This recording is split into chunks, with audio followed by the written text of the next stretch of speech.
1984 April 12ರಂದು ನಮ್ಮ ಭಾರತೀಯ ಮೊದಲ ಗಗನಯಾತ್ರಿ ರಾಕೇಶ್ ಶರ್ಮಾ ಅವರು, ನಂತರ 41 ವರ್ಷಗಳ ನಂತರ ಎರಡನೇ ಭಾರತೀಯ ಗಗನಯಾತ್ರಿ ಶುಭಾಂಶು ಶುಕ್ಲಾರವರು ಜೂನ್ 11 ಸಾಯಂಕಾಲ 5 ಬಾಹ್ಯಾಕಾಶಕ್ಕೆ ಪ್ರಯಾಣ ಬೆಳೆಸಲಿದ್ದಾರೆ.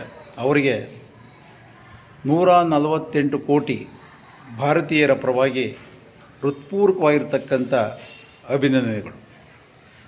ಶುಕ್ಲಾರವರು ಭಾರತೀಯ ವಾಯುಸೇನೆಯಲ್ಲಿ ಫೈಟರ್ ಪೈಲಟ್ ಆಗಿ ಸೇವೆ ಸಲ್ಲಿಸ್ತಾ ಇದ್ದಾರೆ. ಮತ್ತು ವಿಶೇಷತೆ ಅಂದರೆ ಸುಮಾರು 2000 ಗಂಟೆಗಳಿಗಿಂತ ಅಧಿಕ ಹಾರಾಟದ ಅನುಭವವನ್ನು ಹೊಂದಿರತಕ್ಕಂಥ ಶುಕ್ಲಾರವರಿಗೆ ನೈಪುಣ್ಯತೆ ಇದೆ. ಮತ್ತು ಪ್ರಸ್ತುತ ಆಕ್ಸಿಯಮ್ ಮಿಷನ್ 4ನ ಪೈಲಟ್ ಆಗಿ ಸೇವೆ ಸಲ್ಲಿಸ್ತಕ್ಕಂಥ ನೈಪುಣ್ಯತೆಯನ್ನು ಹೊಂದಿದ್ದಾರೆ.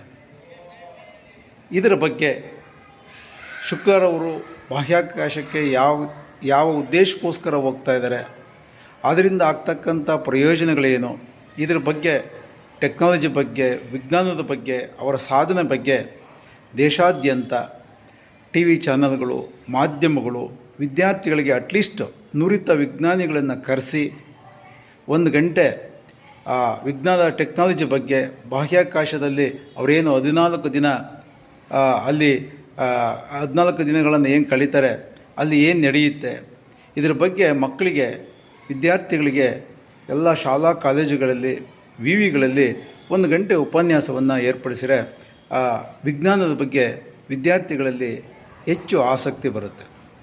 ದಯವಿಟ್ಟು ಶಿಕ್ಷಣ ಸಚಿವರು ಇದ್ರ ಬಗ್ಗೆ ವಿಶೇಷ ಕಾಳಜಿ ವಹಿಸಿ ಅಟ್ಲೀಸ್ಟ್ ನಾಳೆ ಜೂನ್ 11 ಸಾಯಂಕಾಲ 5 ಅವರೇನು ಪ್ರಯಾಣ ಬೆಳೆಸ್ತಾ ಇದ್ದಾರೆ, ಅಟ್ಲೀಸ್ಟ್ 1 ಗಂಟೆ ಅದರ ಬಗ್ಗೆ ಚರ್ಚೆಯನ್ನು ಏರ್ಪಡಿಸಿದರೆ ವಿಜ್ಞಾನದ ಬಗ್ಗೆ ವಿದ್ಯಾರ್ಥಿಗಳಲ್ಲಿ ಆಸಕ್ತಿ ಮೂಡುತ್ತೆ.